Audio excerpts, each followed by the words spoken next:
A very warm welcome, Rash, to Perth Dialogues. Thanks for having us. Appreciate you reaching out. It's always good to have guests coming back to share their expertise and their insights. Thank you. And yeah, it's been a while since we spoke about the market and other things. So I appreciate the invite back, so we can talk about Perth, the hot news in the country, the Perth market at the moment. I'll probably basically start. Mm. 2025 was a very hot market in WA. We've just reached $1 million figure for median house prices. Yes, especially in houses. Who would have thought that if you had a house, that it would be worth at least $1 million? It seemed like a pipe dream only a few years ago. So, yeah, we've seen significant growth in houses and units as well. But yeah, the $1 million is something that's very common out of 300 odd suburbs. Half of them are over $1 million. So that's how you end up with that median house price of $1 million for homes, which is a significant growth to last year. So, with $1 million figure median pricing and listings of about 2,000 listings at the end of the last year, what do you think are the biggest drivers in the last year, 2 years, which has brought the market to this position in terms of pricing, rental pressures, stock levels? What's driving this market? There's a few things. It's the demand pool. So having the extra people in the state, having the extra energy back in terms of housing, the demand to actually have a shelter over our roofs has really driven the shortage in the market. And that demand pull happens by a population growth as well that we've seen in the last few years in Perth as well. And also an affordability factor as well. So while they're coming here, it's still affordable relatively to Sydney and other East Coast options. And Perth's a great place to be. So we've noticed that that's one key factor. The second key factor is that actual cost of construction, which we'll call the new normal. The new normal to build a house sits at a certain level, and that's not coming down. So that puts pressure back on the pricing. To build a house costs more this year than it did last year, and the year before, and the year before that. So Perth residents and people that are in the Perth market or buyers have to get used to this new normal of cost per square meter has moved significantly from 2020. So we call it the new normal, the low stocks being the new normal. The theme of this year is the new normal. And the new normal means that we're still going to have pressure back on housing, and housing prices will continue unless we have a magical way of finding new houses getting built.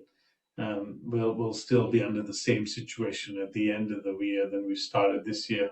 You mentioned 2,000 properties on the market. That's never happened.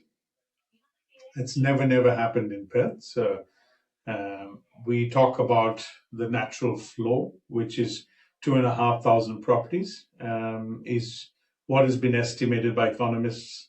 That is where Perth's natural flow sits. As a worst case scenario, there's always going to be 2.5 properties on the market. We saw over the Christmas break at 1,850 odd. We saw under 2,000. We've now bounced back 2 weeks ago to 2.5, but back down to 2,300. So this is the new normal. I think the new normal will fluctuate on an average about 3,000 properties on the market. So it is a problem. And then lastly, we know the government intervention with the first home buyer scheme, bringing that from Jan this year to October last year, had significant changes, including some interest rate drops as well. So you add that into a perfect storm, and that's what Perth's had at the back end of last year. So there was two markets. There was pre-June and there was a post-June market. The post-June market really significantly shifted with interest rates, government 5% scheme, and the stock levels dropping from 4.5, 5,000 early in the year. So yeah, perfect storm for people who were potentially retiring, this would have been a good time. Yeah, I was going to come to that government scheme of 5%, because low housing stocks, no lands coming up is a supply issue. And then when you add in 5% scheme, that's a demand side, more pull to higher prices.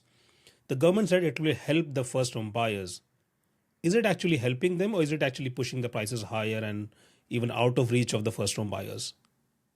It's had not a direct improvement in their life. It's had an inverse reaction. So, speeding the 5% scheme early in the piece has inversely hurt them in terms of, their long-term debt. So, in a matter of months, we saw the market shift at least 100,000 or 115, what they were looking at, and potentially more this year as well. So, um, it's probably a knee-jerk reaction, which we've seen before when we introduced the builder grants statewide and then a federal grant as well, which caused more damage than improved people's lives. So that just meant we've seen pricing move every time there's some sort of intervention. It's moved pricing higher and higher as well. So I'd say it's probably not been for the better, although it's a good scheme. Now, I like the conceptually where the scheme's at, with the government guaranteeing that they've got others they're looking to do as well. So yeah, I would say it's had a reverse effect. How does that scheme has moved the prices in outer suburbs? Because we thought that the prices will be going higher in blue chip suburbs, Churchland, these areas. Has the pricing movement different in different areas because of this scheme? Yeah, if you have a look at last year's top 10 finishes, um, if you look at some of the major similarities in those top 10, even top 20 suburbs for last year's growth, it's been in that lower price points where the shift significantly improved the results in those areas. So, you can take the Armadale Belt or City of Kwinana. We've seen some relative improvement in some of those areas in pricing, but wherever there's been amenity and traditionally lower pricing, that's moved significantly. In some cases, over $200,000 in 6 months.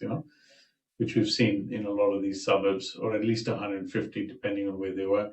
A lot of these first home buyers were buying stuff around the 650 range, or trying to get in the mid sixes range, and suddenly mid eights became the number. And unfortunately, a lot of them got bought out of the market by investors that were willing to pay that extra $10,000, $20,000. So there'd be a big chunk of deals that were, or sales that happened through back end of last year, that would sell for 855, 860, 865, because they can't pay a dollar more than 850. They lose the 5% scheme then, and that's why they're buying. So it lifts everything. Yeah. So you imagine this is the bell curve, and majority of the first home buyers sit in that bell curve. It shifts it in terms of pricing that way.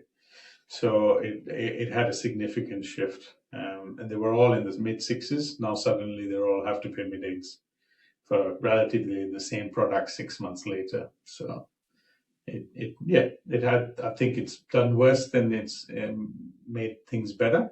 It has moved everyone's pricing up, and that means under 850, above 850 to a mil, and then the low mills and the mid ones, all the pricing shifted because to transact, people have to sell to buy somewhere else. So that shifts all price ranges as well. There is also this, there was a push from the government for the seniors to move out of the market, like move out of their big homes and downsize. Mm-hmm. But because of this constant high pricing, if I have a 4-bedroom house, I can't sell it and go into a 3-bedroom because that's almost 900,000. There's no point for me to downsize. Is that preventing more new buyers to get into bigger houses and downsizers to actually downsize? Yeah, you get a bit of a bottleneck. So, in the past, they had a good home. They were able to downsize into a duplex or something like that and potentially save 40 to 50% on their sale if they were unencumbered or owned the property. But now, if they get $1 million for their home and they have to go into something at 850, they're not left with much gap there. Yeah? So, and that's predominantly the issue as well, just trying to understand how they navigate that. But mind you, a lot of these downsizers actually can't afford to keep their current homes because the expenditure of actually maintaining these homes are exponentially high as well, and they don't have the energy or the steam left in them to do the gardens, chop the trees, clean out the gutters, do the roof maintenance, do the repairs and maintenance around the house. In some cases, might have a couple of properties, have to pay land tax. There's a lot of reasons that they would look at selling. They just don't have options. Where are they going to go? There was a recent report in news that RBI is not going to reduce the interest rates at least in 2026. The only thing which can happen is the interest rate will go up. How do you think that will affect the prices in 2026 and even 27? Yeah, look, I think pricing will be underpinned by supply still. Interest rates go up by 25 basis points. It's a $10,000-$15,000 difference in what they can buy. The demand still stays there. People just don't disappear and say, I don't want to buy any more houses because the interest rates have gone up. In fact, traditionally, prices have moved positively when interest rates go up. So look, what the RBA does, it'll depend on inflation. And at this stage, I think things might be on hold for a bit, or there may be some adjustments, but it's definitely something that no one can control. What we do know is the levers are the 5% scheme still there. There's still demand for housing because there's new people moving into the state, both internationally and interstate as well.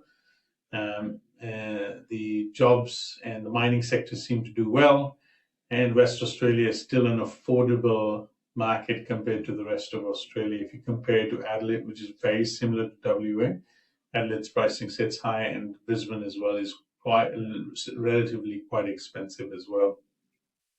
So there's no reason why we should see a slowdown in the market. And if stock stays that low, then it's going to be a continuous problem. We would love to see more stock, even as people that live in West Australia. We don't want the state to end up in a situation where we have homeless people sleeping under bridges and all that other social issues that come from having a housing shortage. I mean, we were the state where you would drive down the road, you wouldn't see anyone homeless. Everyone was free. Everyone had a roof over their head. Sharing a house was kind of looked down at, at some point. Yeah. But now you have all these multiple housing options where people are sharing rooms or granny flats, or people have modified their houses into dual occupancy style setups, and they get an ungodly amount of rent back as well for it. So, these are things that we've seen as real estate agents has changed. The attitude towards those properties have changed from a buyer's perspective, because there's a lot of money that you can make from renting out on a per room, or making a dual occupancy property. The rental returns are significantly high. I was reading a report, and they said that there are two drivers in WA. One is the natural population growth projections, that we are going to add this population, and that's why the housing is very tight. The other is the AUKUS works going around in Henderson and Rockingham, which is its own driver, but we are not connecting these two because AUKUS will bring in much more population into WA for jobs. Do you think this is going to increase the housing crisis even more in WA? Yeah, definitely. I mean, work and jobs and other infrastructure projects have always driven more in terms of people moving here, specialized or skilled or unskilled. AUKUS has significant screening processes in the people it hires. So relatively, if they can't fill the demand locally, they will poach people from other parts of the country or potentially from the world as well. So I don't see this. I don't see it helping the housing crisis, but from a economy perspective, it will do really well for West Australia. So I think from that perspective, it's positive, but it's like robbing Peter to pay Paul. At the end of the day, we'll be economically growing well, but we'll start seeing a big shift in what we call the K economy, the people that have and the people that don't have. The gap between that will significantly grow as people try and get more property holdings as the years go by. And that puts pressure on our children. I've got 2 kids, so I'm certainly thinking about them when they come to buy a house. Some in 10 years' time, we'll be going house shopping and saying, "Hey, mate, we can get you this unit for $1 million or 1.1, 2-bedroom unit," because there isn't any other options there if you want to stay in the city. Or look at options, say your first home should be in regional, how about Gin or somewhere that far that, they can get into the market, and that will become the normal again. So Perth market's evolving significantly, and it's time we get our heads around this and stop looking backwards, look forward and saying, okay, well, what are the ways we can actually help the community and help people get housed? You talked about units and regional area. This is the first time where the growth in the unit market has actually overtaken the growth in the housing market. How do you explain that, and what do you think will be the future in 26 and 27? So unit market again is underpinned by affordability, and affordability is an index that anyone would look at if they're trying to get in the market. Unit markets median house price sits underneath housing, and you give first home buyers a chance to pay 5% deposit on $850,000. That's a significant saving, and they pay stamp duty on that. They pay 5% deposit, and they don't pay lender's mortgage insurance (LMI), which can be 1.5% roughly. So that's a $20,000 saving there, and access to money. So access to money through a 5% scheme backed by the government is a significant way to prop up your unit market. Because at the end of the day, the cost to build a unit and have it ready and to go through the rigmarole of actually trying to get a unit up and running in today's market with all the red tape you need to go through to try and add housing in West Australia is crazy.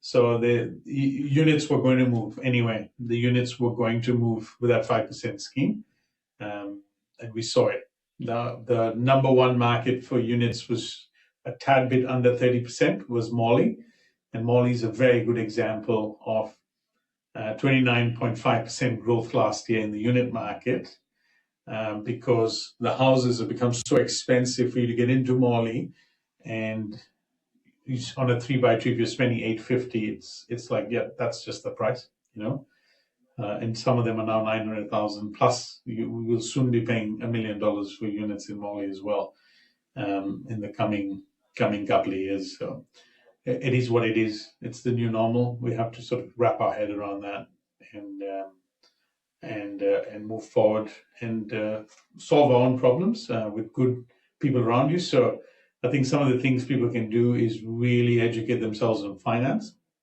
Have a good broker around that looks at your finances. Try and have a strong position to be able to go and buy a good value property that's underpinned by land.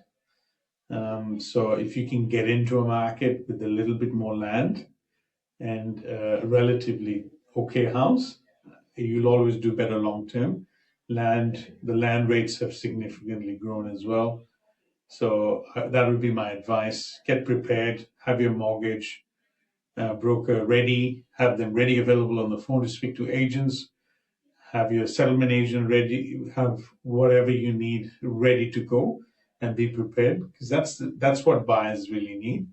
And get some friends and family to support you in the buying process, to go out and look at properties when you can't look at them, organize private inspections, try and get off market lists, or get into an off market campaign for a real estate agent in your local place that you're looking at, or multiple. And don't be fussy. Get in the market if you're trying to buy a property, and get out of the market as quick as possible, because it might cost you more in the coming months anyway. So we call it the cost of inaction versus return on investment. By doing nothing, you might cost yourself out of the market completely. So yeah, advice is just be prepared. And one of the advice that most agents aren't giving, which is what I think is a mistake, try and hire a good buyer's agent, pay their fees, and get into a property. So if you've got 850, try and 10 to 15,000, pay for a buyer's agent, some support, and get in the market. And your loan's up to 850 anyway, so you factor the buyer's agent's fee in there, and they'll get you better value property or access to property, because access to property is an issue. You suggested that we might have to go to regional areas for our children, but I've read that even the regional housing is showing good growth, even now. Mandurah, Eglinton. Will we even have the regional housing for our children, or it will be already have seen all that growth like WA CBD? I don't have a crystal ball, but the one thing that could really help us is reform in the way we look at developments in Perth, and strong reform that would push for development. Secondly, we need pricing to grow in West Australia, so that the apartment and unit market become relatively expensive for us to be able to get developers to invest and project profits through doing development, because development is a business, and currently it makes no business sense to lose money to build housing, because the underpinned sales price of that particular development cannot cover the costs of actually going through that construction. So no one's going to do it for the sake of just creating stock on the market. It'd be a mistake, and they've got investors or banks involved. So it's got to make the feasibilities have to stack up, and the only time to stack up is if the sales figures are strongly evidential to saying, okay, if we can make it sell for that much, it costs us this, there's a gap there, and that gap will solve the housing crisis. Profits will solve the housing crisis in West Australia for developers. But by adding more and more barriers for them to do that, adding more and more issues like we see with councils and the planning processes, by adding a couple of years more to the development, they don't stack up, because that time cost is money at the end of the day in the profit. So we really need the housing departments to really work with each other, government, to get out of the way in a structured manner to try and bring more housing to West Australia. Easy for me to say. I don't have to make those decisions. Sure. One of the drivers of housing prices in WA was the investor money coming from East Coast. Do you think WA is still cheap compared to East Coast, or that gap has largely closed now? No, it's relatively cheap. Lots of value underpinned in the market. As supply becomes a continuous issue, the pricing is going to stay valuable. The second you have more supply than you can handle, unless we have reverse migration over a lengthy period of time, we will not see things slow down. One of my earlier guests on this podcast said that the market adjusts to the market dynamics of whatever is going on. So, and you also suggested that the new normal is the $1 million pricing, or the low vacancy rates. But there are still segments which always compare the current pricing to something in 2020, the median pricing. Should we start getting rid of that thinking even in governments and policy circles and start thinking that $1 million pricing is the new normal and is going to stay for long periods? Yes, it's very hard to do that because we like to look in the past to say, hey, we're a cyclical boom and bust economy. So that's just going to be something that happens. And those happen through economical drivers. Um, but even in an adjustment, the cost of construction is not going to drop significantly for us to be able to see it drop significantly anyway. So to replace that house is still going to be $500,000.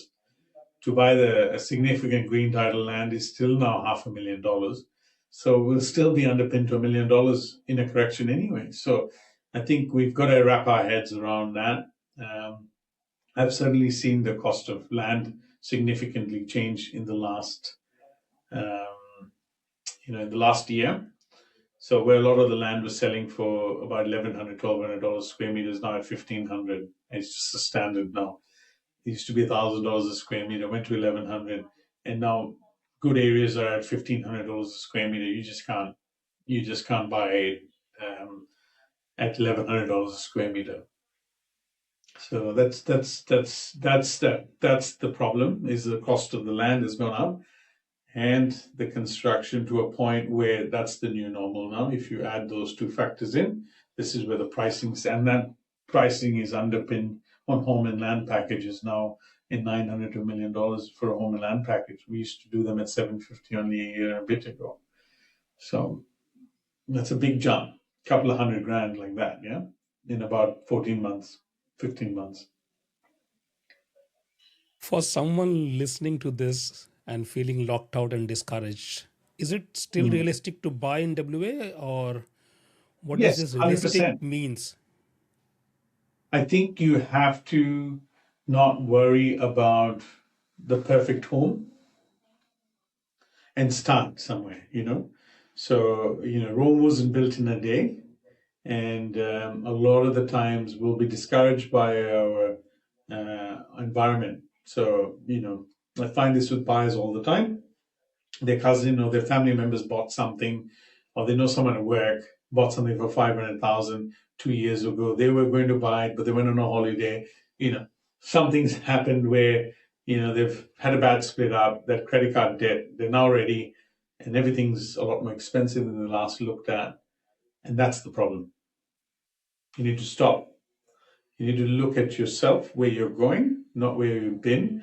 What do I need to do to get in the market? If it's important to you to buy a house, then buy the house, buy the unit, get in the market. A lot of times we'll let our previous experiences affect our future decisions.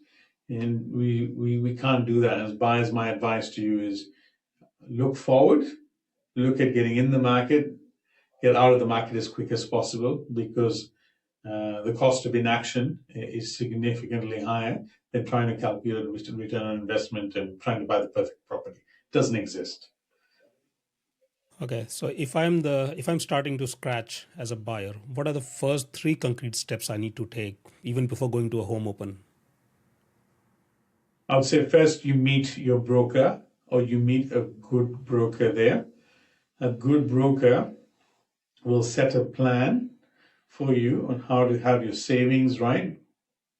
And we'll do an assessment of where your budget might sit.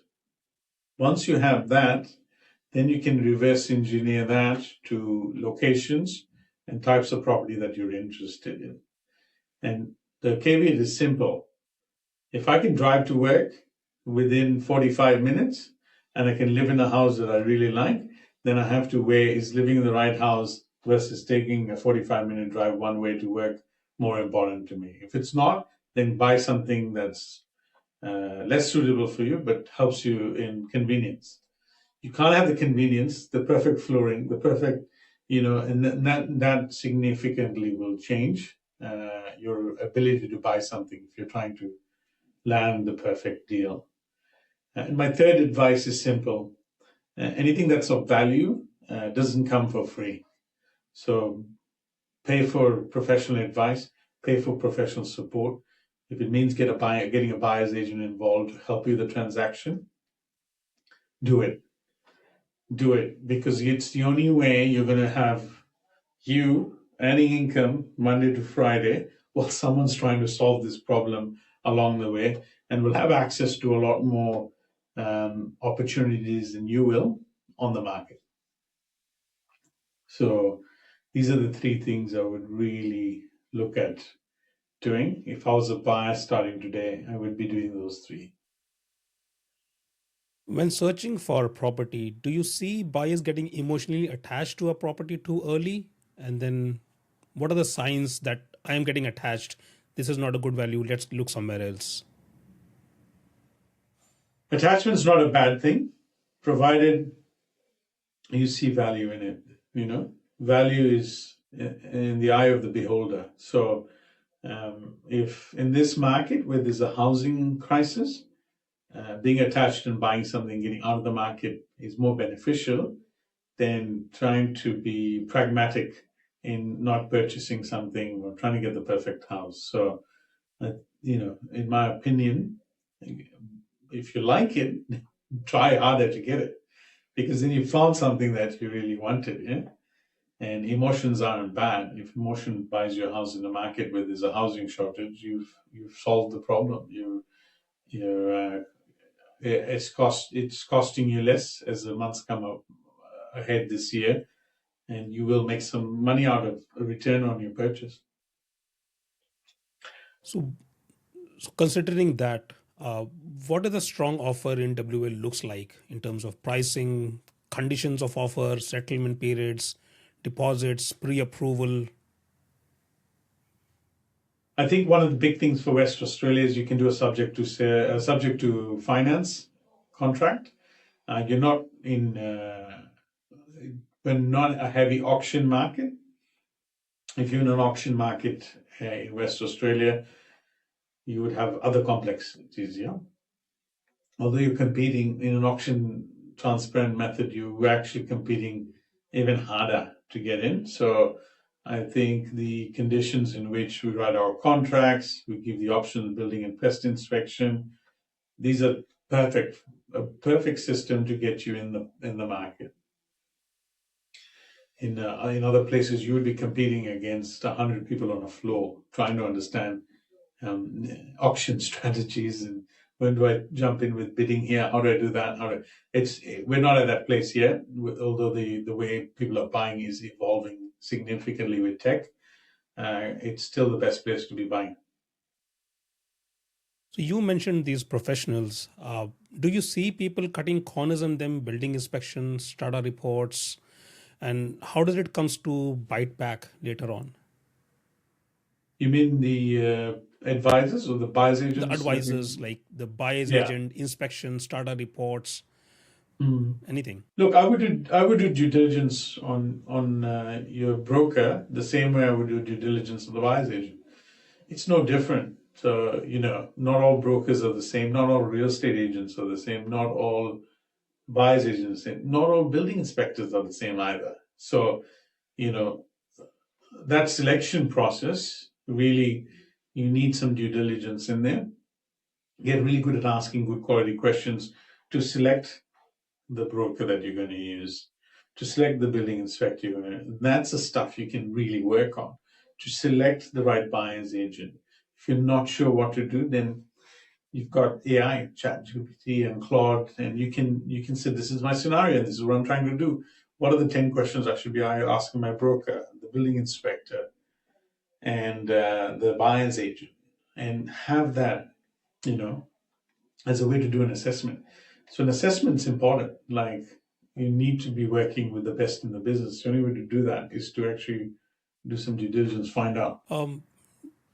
What are the common mistakes that you see the first home buyers making when they're coming to you or in the market?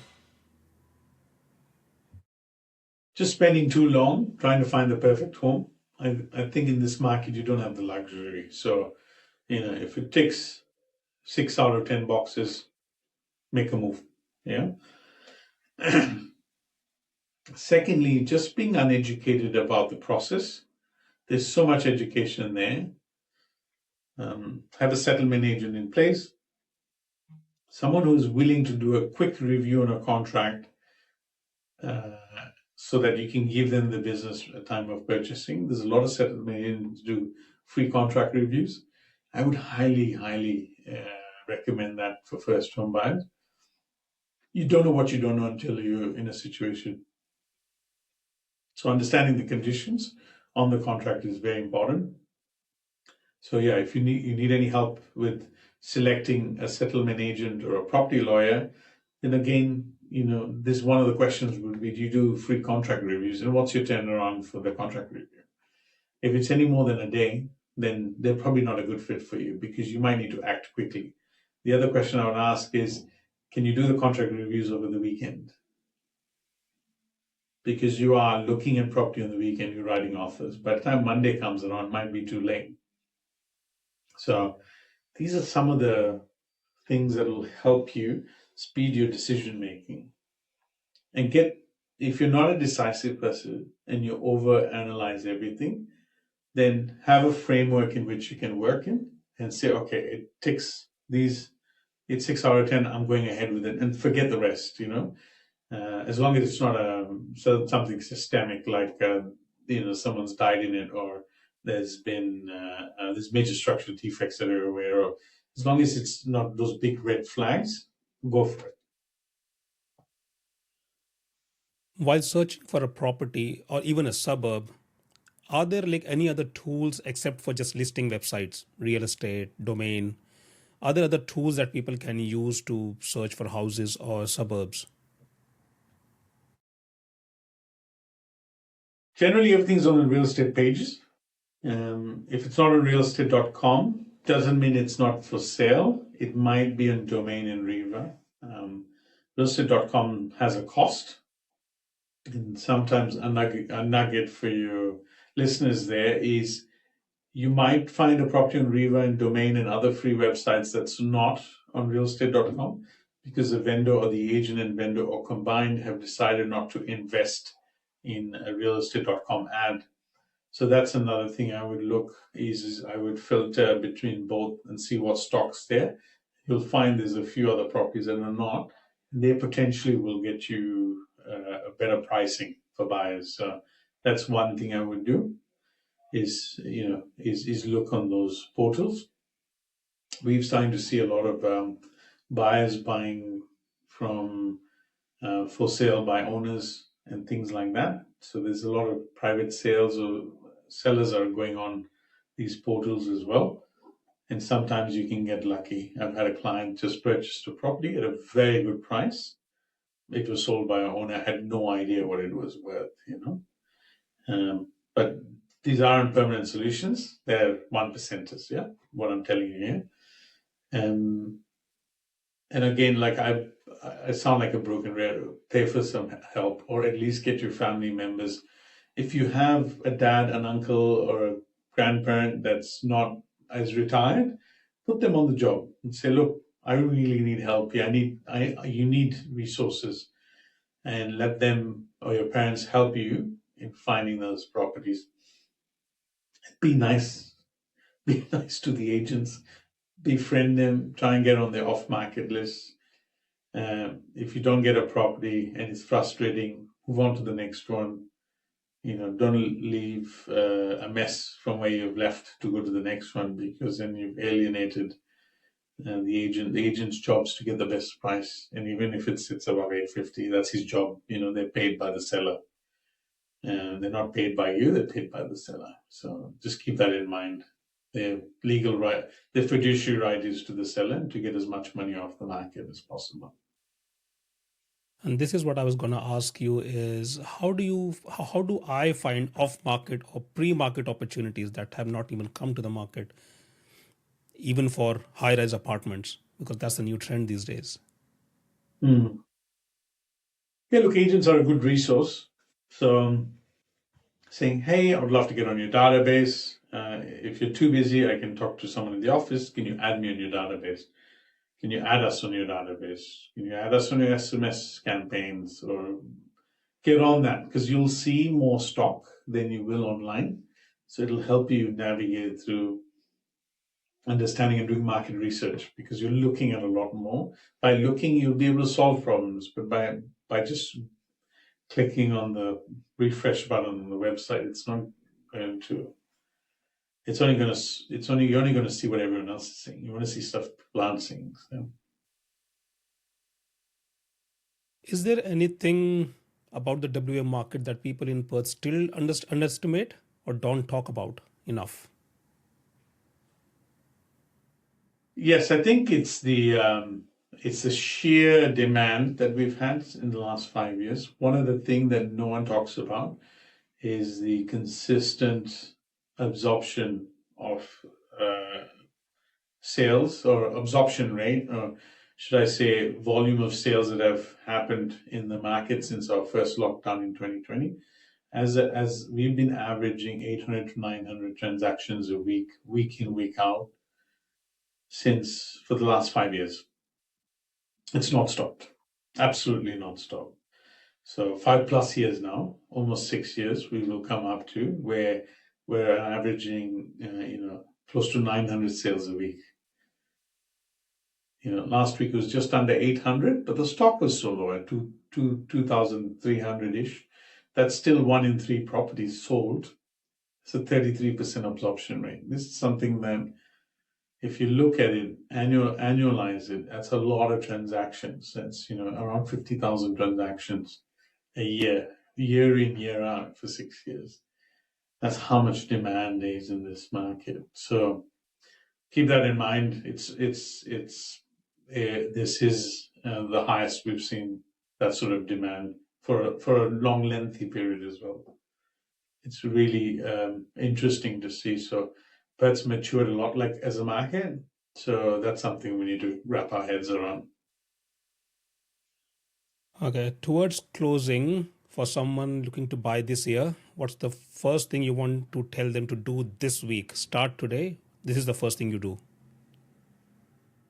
Go see a mortgage broker that's good at what they do, that's willing to help you and put a plan together and execute that plan like your life depends on it. And finally, where can people find you if you have more questions or help you or need your help? So you can find us on Facebook, Instagram, LinkedIn, Rash Dhanjal. My team's called Team Rash at the agency. And you can find us on all the websites. Just have a look and send us an email. We can help you with if you got any questions or need any help. Let us know. Wonderful. Thanks, Rash. I'll put your details in the podcast as well. But thank you for coming on at such a short notice and helping with all the experience and insights. Thanks, Nirmal. Thanks for the invite. Appreciate it. And guys, have a blessed year. We'll speak soon.